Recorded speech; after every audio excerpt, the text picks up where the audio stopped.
Hi, this is Caitlin Carter. This is the review of skills module, transferring a client in labor. So we would have already decided at some point in time, with the client that they were either wanting transport or needing transfer, and it's basically the same conversation whether you're calling for an emergency or non-emergent transfer. For this example, we'll just do a non-emergent transfer for pain support. Let's say this client's just been in labor for a long time, they're thoroughly exhausted, and not much progress is happening, and they're just really done. They're ready to go to the hospital and get some pain med support. So depending on where we are in the county, we would be deciding which hospital we would be referring to. If we're in the south part of the county, we would be going to the Tacoma, Washington hospitals. We have a really great transfer doc there, Dr. Maynard at Tacoma General. So we would call there. I personally live up in North Kitsap, so we would be transferring on this end of the county, very likely to Harrison in Silverdale. And I have the L&D obstetrical charge nurse phone number just saved in my phone. So we would have decided with the client, for this specific case, we're going to say this is non-emergent. So we'll be traveling by a personal car. We don't feel like we need to call an ambulance. We don't feel like birth is imminent. So we would have made that decision, and I would call the nurse. I would pull out my phone, tick, tick, tick. Hi, this is Caitlin Carter. I'm a certified professional midwife. I'm a licensed midwife here in the state of Washington.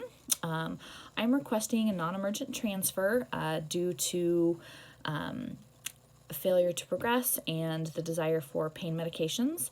My client's name is Amanda. She is a 32-year-old, born March 3rd, 1992. She is a G3P2. Her due date is June 1st. She's GBS negative. Her blood type, she's A positive.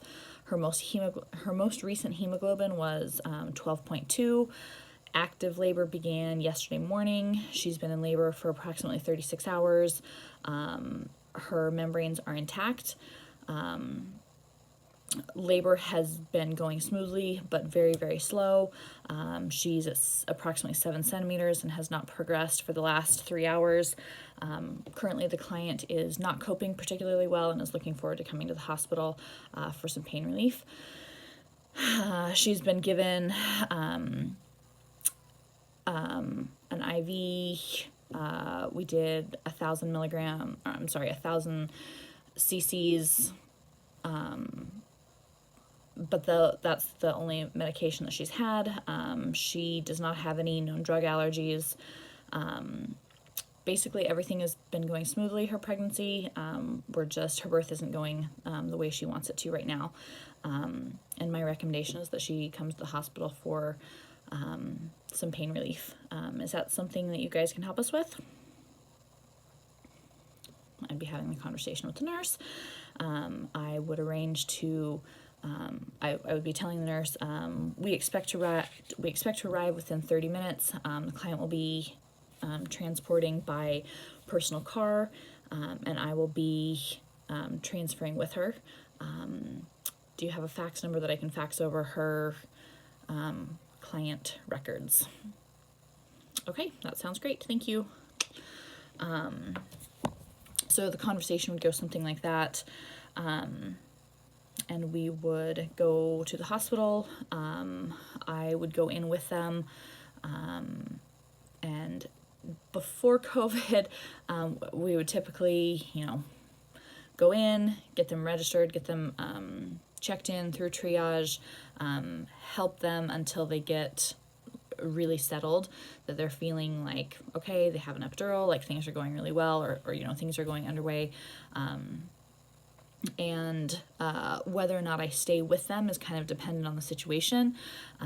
If she's feeling like she's gonna get an epidural and take a nap, I'm very likely going to go home and do the same thing and just have them call me when they're feeling like they want some support, or when, when it looks like things are picking up, and just encourage that they can call and text me, if they have questions about things, or if it's looking like, due to COVID right now, that's not an option in our area. It is a go in fully masked and gloved, hand the chart over, high five the client, and that's about it. So the in-person conversation with the receiving physician would be very similar to the phone call that I just went through.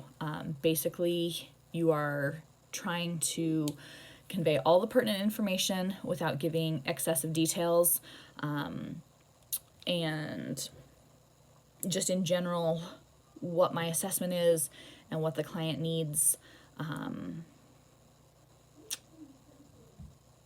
Generally speaking, that's it. So I don't know if you want me to go through that again. But basically, it's the exact same conversation. You're telling them, professionally introducing myself, including my credentials, and just so they know that I'm licensed and professional, giving them the situation, the pertinent background information on the client, and my assessment of what is currently going on and what my recommendation is. And thank you. With COVID right now, that's just what it is. They're asking that people leave basically as soon as possible. Yeah, I think that's what I have for this. Thank you.